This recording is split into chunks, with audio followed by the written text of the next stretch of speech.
అండి. దసరా టైంలో చాలామంది అమ్మవారి మాలలు వేసుకుంటూ ఉంటారు కదా! అలాగే ఈ ఇయర్ మా తమ్ముడు కూడా వేసుకున్నారు. తన కోసం గజ్జెల్ని అల్లుదామని నేను ఈ మువ్వలనైతే తీసుకొచ్చాను. మొత్తం నేను 60 మువ్వలనైతే తీసుకొచ్చాను.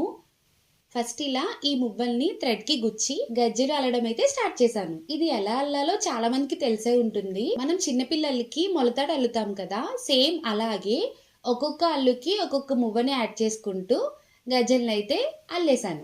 నేను ప్రతి అల్లుకి కూడా ఒక్కొక్క మువ్వని యాడ్ చేయడం వల్ల నాకు ఒక్కొక్క కాలుకి 30 మువ్వలైతే పట్టాయి. కొంచెం మువ్వలు తక్కువ కావాలి అనుకున్న వాళ్ళు ప్రతి అల్లుకి మువ్వని యాడ్ చేయకుండా ఆల్టర్నేటివ్‌గా మువ్వల్ని యాడ్ చేసుకోవచ్చు.